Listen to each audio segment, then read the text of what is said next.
update ng bayan, maasahan anumang panahon. Magandang oras po sa ating lahat. Narito na ang pinakahuling update sa lagay ng ating panahon ngayong araw at sa susunod na 24 oras. Sa kasalukuyan ay may umiiral na Intertropical Convergence Zone at ito ay nakakaapekto sa malaking bahagi ng Mindanao, Palawan at Eastern Visayas. Samantalang easterlies pa rin ang magdadala ng maalinsangang panahon sa nalalabing bahagi ng ating bansa. Dahil nga sa umiiral na Intertropical Convergence Zone ay makikita natin sa ating satellite animations na maraming lugar sa Mindanao ang nakakaranas ngayon ng mga pag-ulan, lalong-lalo na sa may Soc-Sargen, Zamboanga Peninsula, Northern Mindanao at ilang bahagi ng Bangsamoro Region. Pinag-iingat natin ang ating mga kababayan dito, lalo na yung ilang araw nang nakakaranas ng mga pag-ulan sa banta ng mga biglaang pagbaha o pagguho ng lupa, lalo na kung may mga umiiral ng katamtaman hanggang sa kung minsan ay malalakas na pag-ulan. Samantala sa nalalabing bahagi ng Mindanao ay Intertropical Convergence Zone pa rin ang inaasahang magdadala ng maulap na kalangitan na may mga kalat-kalat na pag-ulan. Posible rin ang malalakas na pag-ulan, lalong-lalo na ngayong gabi, kaya posible pa rin ang banta ng mga pagbaha at pagguho ng lupa.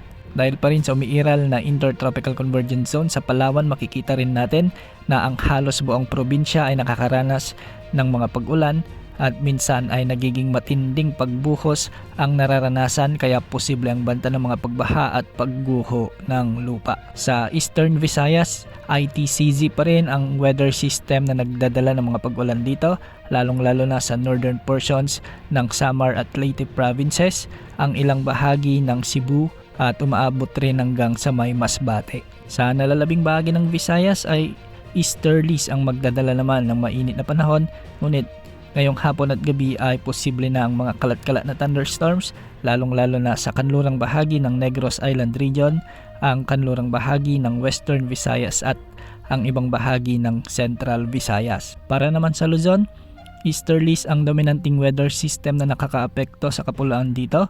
At ngayon may nakikita tayong mga thunderstorms sa may Ilocos Region, Cordillera Administrative Region, sa ilang bahagi ng Quezon Province at Aurora.